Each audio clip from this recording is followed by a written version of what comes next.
well. Welcome to Pardon Your French. Episode 1, the one where we moved to France.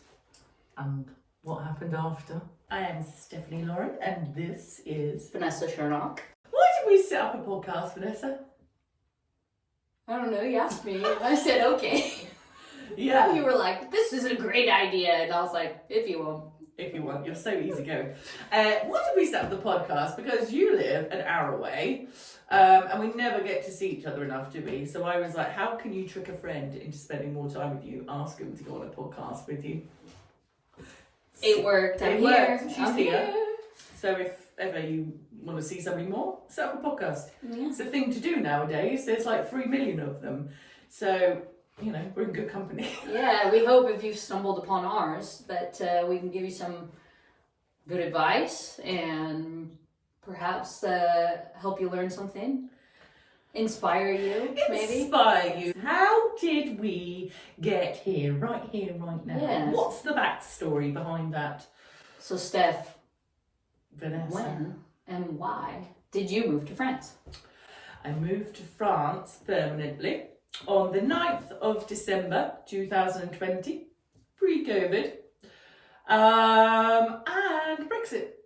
Yeah. And I just thought, my dad actually said one day in March 2020, lockdown, the day of official lockdown, that he would always love to live in France. And I was like, let's do it. Yeah. So here we are. Literally from March of thinking about it to December was the time when we came. We viewed some properties in the July, August time. And then we moved here permanently. So myself, my little boy Carter, who was 5 at the time, and my dad moved here permanently. Yeah. You'd never spent winter here. No. I literally moved in the December and I was like, what the actual, this is like Emmerdale Farm on steroids. This is colder than England. What are people doing here? Yeah. Do I go back? That was my first winter here. Every winter it's been the same. Yeah. Every winter I want to move away from here. It's not got any better. Although this year I do have logs. Because I moved here and I didn't know anybody at all. And I was like, how do these people keep warm? I don't get it. And then I found out people bought logs and I was like, I don't know a log man. But anyway, long story short, it was really cold every year. And every kind of October, November, I go, oh, I need to move. And my house is now on the market. So that's a real feeling. Again, like if you're thinking of moving to France, remember the winters happen, people hibernate in like September and they don't come back out until May. So you need to be really careful in the areas that you're choosing to look at to probably buy and just do a bit of a recce on, you know, what's still open out of season. But yeah, that's why I guess I moved here. My dad had prostate cancer back in July 2019. Thankfully, he got better. And then I thought, you know what? He's worked so hard for like me and my family for all his life. It's time that we looked after him and made his dreams, I guess it sounds really cliche, but made his dreams come true. Do you know what I mean? And when I told him what we were going to do, he was like, what? Yeah. So Vanessa, tell me how you got here and then we'll explain how we met. Yeah. So I came to France in February of 2012. So I did a winter test run. I went to Paris. I was staying with some family friends. They showed me the city. I'd taken French in school and stuff for years, so I was convinced that I wanted to see more of the countryside. So I sent out some emails in this, social, basically like a social network group for Workaway. And the only place that replied to me was Richard Peacock at Manoir de Langevaux. And he said, yeah, you can come and stay here in a 2-bedroom sheet apartment, basically. You can eat at the bar, or eat at the restaurant for free, drink at the bar for free, and just like work for us during the day doing whatever, gardening or housekeeping or bartending or, as you like. And I thought, yeah, that sounds good. And I checked out Memoir de Longevaux 9-hole golf course, and I play golf, so I was like, this is it. This will be a good vacation. And I showed up planning to stay for 2 weeks. I ended up staying for 3. Then I went back to Ireland, where I had visited some friends and left some of my stuff, thinking I was going to go back there. Grabbed my stuff, came back. I ended up meeting somebody, my now husband, and he asked me if I wanted to come and live in France. So in April, after my 90-day Schengen time was up, I had to go back to the States, and I went back and immediately started getting a visa. And I came back in October, and I've lived here ever since. So October 10th. 2012 was an official start date. Isn't it funny how you remember the dates, those anniversary well, you have dates? to, all the paperwork. Wow, my brain doesn't work like that. I had to, because I had an annual visa every year for 10 years before we got married. Okay. Not a visa, an annual residence card. Oh, right, okay, so to renew it every year. Every year, so I had to know my arrival date. Right, okay. And I had to provide that information every year, and obviously it was coming up to expire, so, you had to go back to the prefecture and give them all your paperwork and everything every year at that time. Wow. And it's right when it gets cold. So that's one of the things about France, isn't it? All the paperwork. I think a lot of people that would be considering moving here were taken into consideration, because it's epic in every way. It's epic, isn't it? And even for what we did, from buying a house to importing cars and healthcare and insurance and all of these sorts of things. Yeah. It's a lot. So we're actually going to get specialists on to help guide you through. So if you have any questions, just DM us and we'll get all those questions answered by experts for you. Which I think is a really nice thing to do, because before I moved here, obviously I didn't have a clue where I was actually moving to. That's another story. I'll tell you about that another day. We just landed here, boop. But I couldn't do much prep. And it even things like when I looked online about French schools and the curriculum and the culture and blah blah blah, nowhere told me that kids in France don't go to school on a Wednesday. So it wasn't until I landed here and I was like, sorry, what? Yeah, so you can't have a regular job. Yeah, pardon your French? I was like, God. Yeah. And the impact of that on things. So what we want to do is just arm you with as much information as we can, and experiences, real life experiences that we've had, the ups and downs, the struggles, the fun, that we've had so far, that could help you in making a decision, maybe about an area, maybe about your priorities when you're looking to buy a property. I mean, I didn't even know what a FOSS tank was. Septic. Now I do. And you're an expert because your husband does it for a living. So it's it's, and again, it's a lot about who you know. So when I moved here, I knew no one. So it's taken 4 years to build up a really good network. So now I know somebody that does something in everything. Yeah. From fixing your lawnmower, you know what I mean, to knowing where to go to get your tyres replaced because they're forever bursting on the French country roads. Things like that, you really need to do a deep dive, don't you? I think there's a lot of people that come out here having zero idea whatsoever, and you can listen to somebody say, oh yeah, well the French invented bureaucracy, so it's going to be bad, and you have no concept of how bad it is until you're actually here. You think every difficult situation you've ever been in the UK, at the moment we're trying to make sure that Simon's UK pension is sorted. And it was that's hard enough, but you can sit down and read what's happening and click on the right buttons and you know exactly where you are. Whereas when it's in French, you're like, is that a nuance to that question? Is this how you fill this form out?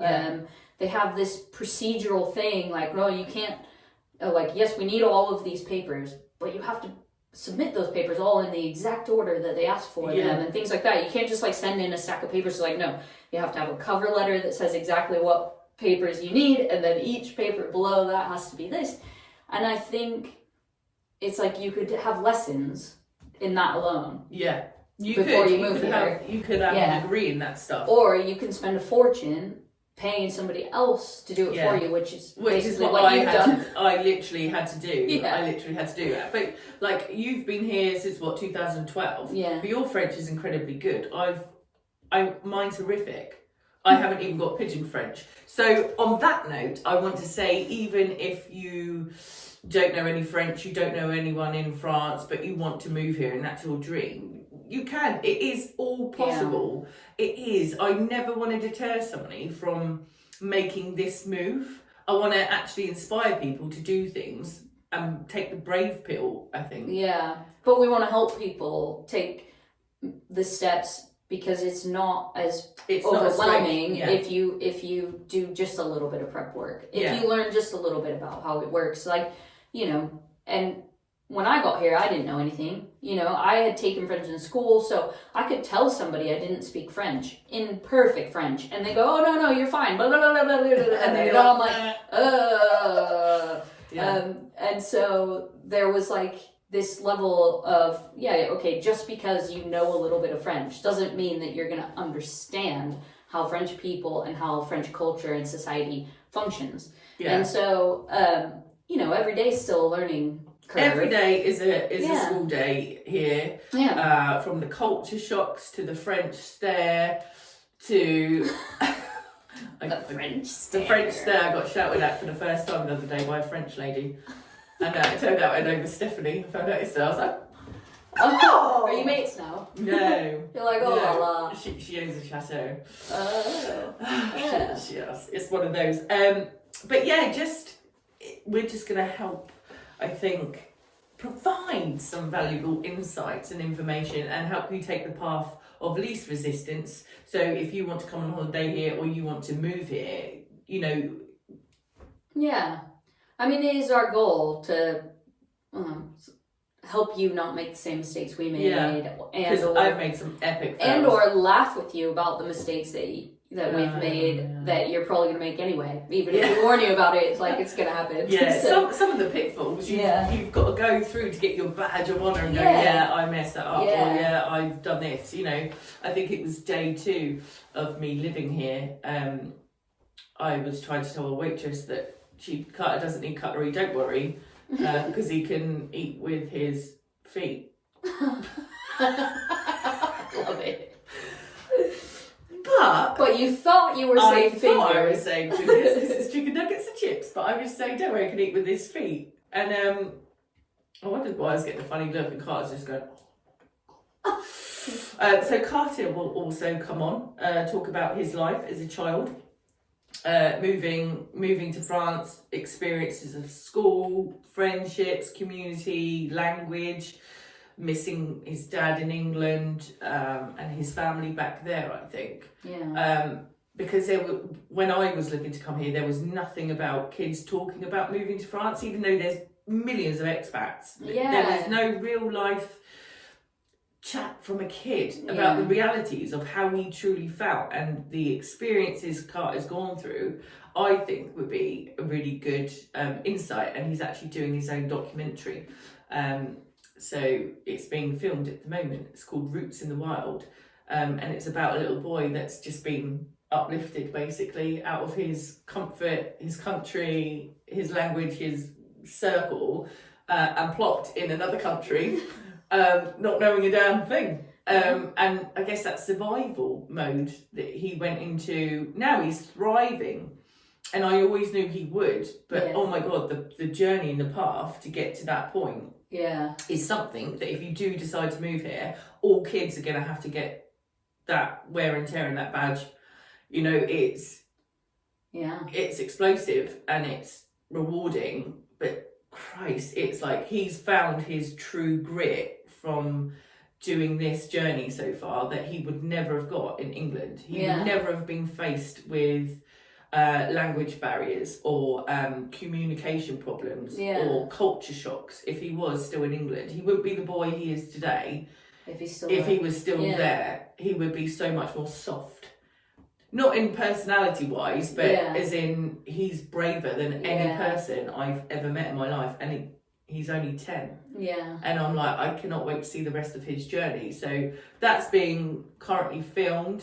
So we're hoping that will be out by the end of the year. Nice. Another project to work on, as we're working on all these as well. But what we'd love, I guess, is your interaction as well, because we want to make this like a community podcast, not us just sat talking at you. But we want to know, who would you love to hear from, like expert wise? Is it about the property market? Is it about the prices? What value do you get for your money? What's the size of the house compared to England? And everyone comes here thinking, oh my God, you could buy so much property and land for your money. And now I'm here 4 years later going, I live in my 2-bedroom sheet. My dad lives at the bottom in a wooden hut. And my main house is completely empty. Yeah, basically. shut down for winter. Shut down for winter. And I'm like, man, every week I've got to spend 3 hours just mowing my lawn on a ride-on mower. So things like that people would never consider, just kind of, not greedy eyes, because it was never greed, it was just pure excitement. Like, oh my God, you can have your dream. Yeah, I've had a strip of grass this big my whole life, and now I can have a real lawn. And literally. People get excited, don't they? Just to think what you can get for your money. Yeah. But I also think that has now changed too. Before I moved out here, I think the prices are very different now, and the value for what you can get for your money, I think, is very different. Again, depending on area. But we're going to bring in a property expert to talk to you about prices, areas, how to transfer your pounds into euro. That's another whole story. I literally thought I got scammed out of literally mine and my dad's life savings. That is a whole nother story, but I literally thought I'd been done for, and I'll go into that. So again, how we can help you know that you're dealing with the right people, and avoiding things that... Well, and then, just since Brexit, the whole getting a residence card, we'll bring in somebody with the expertise to explain the process, explain where you can get the correct information, because there's a lot of Reddit blogs out there, armchair warriors. We're going to go on some road tours. We're going to visit, check out cool sites, nice cool villages. Sites. If you want to come and visit, or you're interested in a certain area, we can go there and we can do some investigating, can't we? Yeah, so absolutely. We could do that. Go to some bars and restaurants. Restaurants. Do you know what? The main reason, obviously, turned out to be, but the second main reason was, if this was available before I had moved over, I think it would have been so helpful. Yeah. For the reality of what you are doing when you are moving country and taking a family and uprooting and language and culture and all sorts of things. I think it's it could be a real... a resource. Yeah. An incredible resource. I think that too. I think this podcast could become an incredible resource for people. We've talked about before, you can't just Google things.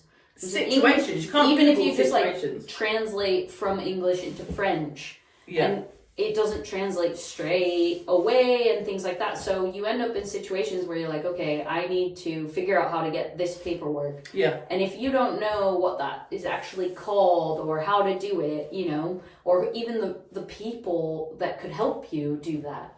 And that's kind of what this is about. We want to be able to provide those resources for people. Yeah. And, kind of help people avoid the pitfalls that we've kind of fallen into. Yeah, you've only had it. When you think about it, you've only had it nearly 5 years now.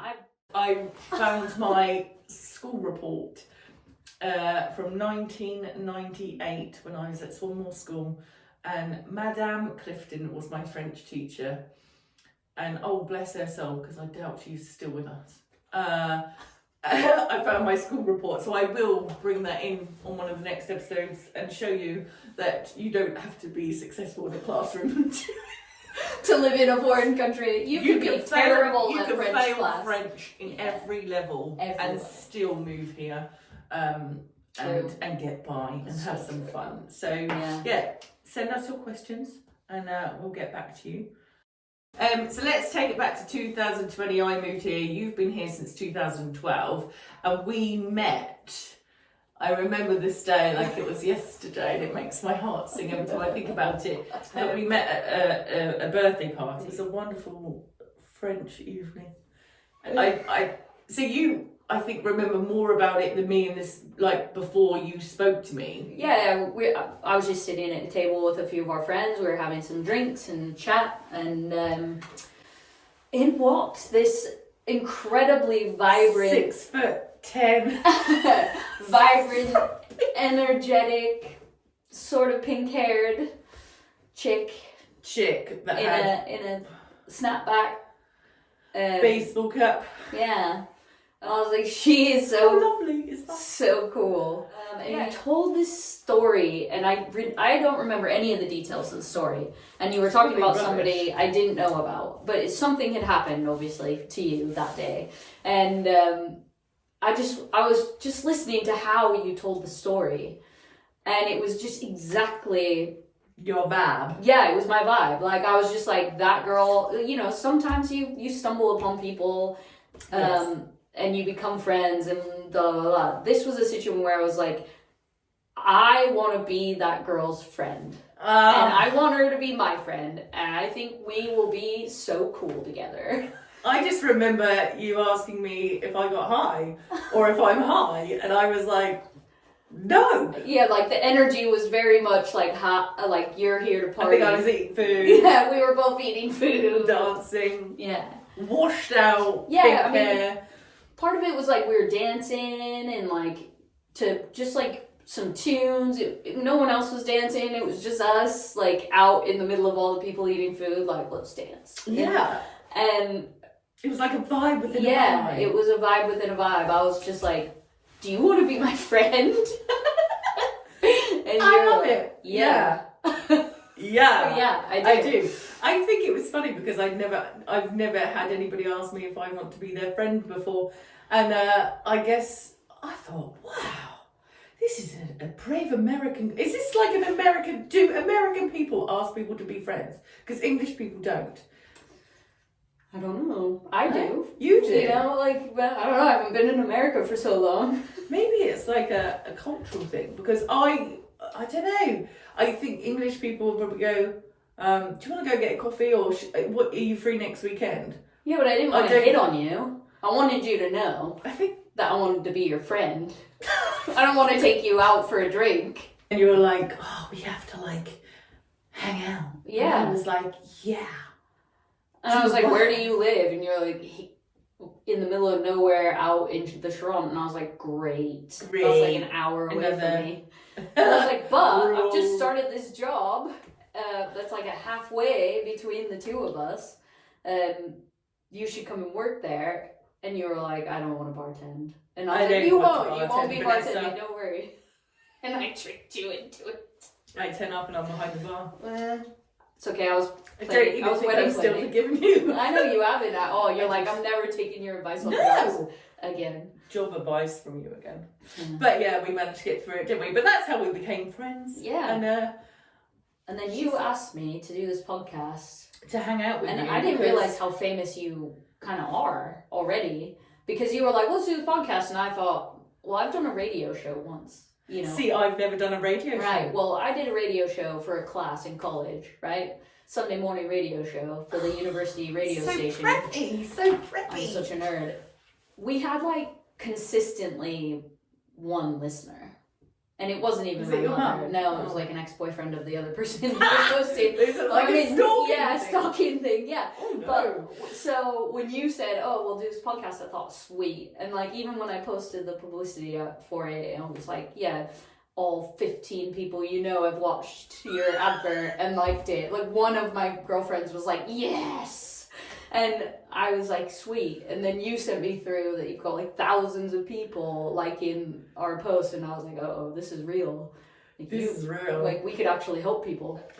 So, episode 2, we are coming to you with the name and the title, Friends and French Fries. Why? Because French fries are amazing and so are friends. So, how do you, mostly, there will be a caveat of that, and we'll deep dive into that too. Yeah, about how to filter friendships in the sense of, here's the golden rule. No, I'm not going to give it to you because we want you to tune in next week. Save it for next week. Save it for next week. Yeah. And hope you enjoyed the episode. Do message and DM us with questions, stories. If you have a topic you really want us to go into, or a resource that you really want us to find, or a person that you think would be a great interview for us, that'd be really helpful. Yeah, and we'll insightful. do the legwork. Yeah, definitely.